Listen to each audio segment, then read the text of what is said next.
1 cup பாசிப்பயிறு எடுத்துக்கிறோம். 1 cup பாசிப்பயிரை நம்ம கழுவி கொண்டு வந்துடலாம். 1 கப் பாசிப்பயிறு எடுத்துக்கிறோம். இதை கழுவி நம்ம கொண்டு வரலாம். பாசிப்பயிரை கழுவி கொண்டு வந்துட்டோம். இதை திட்டமாக நம்ம தண்ணி சேர்த்துக்கிறோம். ஒரு 2 கப்பு தண்ணி சேர்த்து நான் அதை வேக வைக்கிறேன். இது வேகட்டும். பாருங்கள், பயிர் நல்லா அழகாக எண்ணெய் அழகாக வெந்துடுச்சு. 1 கப்பு பாசிப்பயிறு எடுத்துக்கணும். இப்போ 1/2 கப்பு ஜவ்வரிசி எடுத்துக்கணும். ஜவ்வரிசி நான் கொஞ்சம் கலராக இருக்கிறது வாங்கி சேர்த்துக்கிறேன். வெள்ளை கலராக பரவாயில்ல சேர்த்துக்கணும். இப்படி சேர்த்து இது வேக வைப்போம். பாசிப்பயிறு வந்துட்ட பிறகு தான் இது சேர்க்கணும். தனித்தனியாக கூட வேக வச்சு சேர்த்துக்கலாம். தனியாக நீங்கள் ஜவ்வரிசி தனியாக வேக வைக்கலாம். இது தேவை வைக்கலாம். ஏன்னா எனக்கு இது சின்னப்போ குட்டி குட்டியானது இல்லை, சீக்கிரம் வந்துடும். ரொம்ப சின்ன ஜவ்வரிசி, அதனால தான் நான் இதிலே போட்டு வேக வைக்கிறேன். இதை அப்படியே ஒரு 5 நிமிஷம் வேகட்டும். அழகாக வெந்தனுக்கு இன்னும் வேகலை. அதே கப்பில் நான் 1 கப்பு சேமியா எடுத்துக்கிறேன். அந்த சேமியாவும் இதிலே போட்டுக்கிறேன். 1 கப்பு பாசிப்பயிறு, 1/2 கப்பு ஜவ்வரிசி, 1 கப்பு சேமியா. பொரியுமா அனலை கம்மி பண்ணிவிட்டு அழகாக பொரியுமையாக வேக வைப்போம். அப்படியே ஒரு 5 நிமிஷம் இதை அப்படியே வேகட்டும். அப்படியே வேக வச்சு கொஞ்சமாக திட்டமாக சுட வச்சுக்கிறேன். அதில் திட்டமாக உங்கள் டேஸ்ட்டுக்கு ஏற்ற மாதிரி இனிப்பு சேர்த்துங்க. நான் கொஞ்சம் வெல்லம் சேர்த்துக்கிறேன். ஒரு 100 கிராம் வெல்லம் சேர்த்துக்கிறேன். ஏன்னா பாசிப்பயிறு ஒரு 100 கிராமு, ஜவ்வரிசி ஒரு 50 கிராமு, சேமியா ஒரு 50 கிராம், அது 200 கிராமு. அதனால் நான் 100 கிராம் வெல்லம் சேர்த்துக்கிறேன். இந்த வெல்லம் சேர்த்து பாகு காசி எடுத்துக்கலாம். ஏன்னா இந்த சின்ன சின்ன தூசியெல்லாம் இருக்கும், அதுக்காக தான் பால் காசி எடுக்கும்.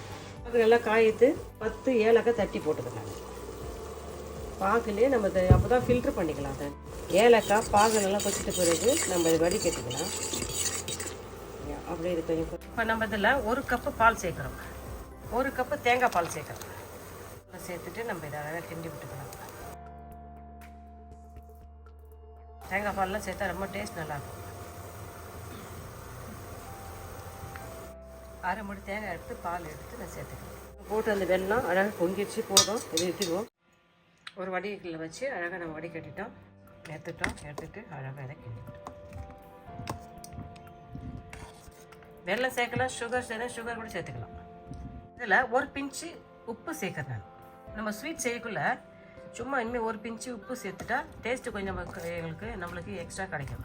கொஞ்சம் உலாந்து திராட்சை ஒரு 2 டேபிள் ஸ்பூனு, முந்திரி ஒரு 2 டேபிள் ஸ்பூனு, பிஸ்தா பயிர் ஒரு டேபிள் ஸ்பூனு, பாதாம் கொஞ்சம் எடுத்துக்கிறேன். வீட்டில் இருக்கிற பொருள் பாதாம், முந்திரி, பிஸ்தா எது இருந்தாலும் அதை கொஞ்சம் எடுத்துங்க. தேங்காய் இருந்தால் தேங்காய் அழகாக தேங்காயை அழகாக சில்லியாக வெட்டி அதை சேர்த்துக்கலாம். 2 டேபிள் ஸ்பூன் நெய்யில் நம்ம இதை வறுத்துக்கலாம். அப்படி இதை பொறிட்டோம். எண்ணெய் அழகாக நம்ம வறுத்துட்டோம். பாதாம், பிஸ்தா, முந்திரி நம்ம பாயசம் சேர்த்துக்கலாம். சேர்த்துட்டு கிண்டிட்டோம். அவ்வளோதான். சூப்பரான, சுவையான, அழகான, ஆரோக்கியமான பச்சை பயிர் பாயாசம் செஞ்சுட்டோம். வாங்க சாப்பிட்டு பார்க்கலாமா? பாசிப்பயிறு பாயாசம் செஞ்சிடும். வீட்டில் இருக்கிற பொருளை வச்சு நம்ம என்ன அழகாக செஞ்சு எடுத்துட்டோம். இந்தாங்க, நீங்கள் சாப்பிட்டு பாருங்கள். நான் செஞ்ச இந்த பாசிப்பருப்பு பாயாசம் எப்படின்னு சொல்லுங்கள். இந்த வீடியோ பிடிச்சா லைக் பண்ணுங்கள். உங்கள் ஃப்ரெண்ட்ஸுக்கோ ஃபேமிலி தெரிஞ்சு சொல்லி சப்ஸ்கிரைப் பண்ண சொல்லுங்கள். அனைவருக்கும் எங்களுடைய இனிய தமிழ் புத்தாண்டு நல்வாழ்த்துக்கள். இந்த பருப்பு பாயாசம் எப்படின்னு சொல்லுங்கப்பா.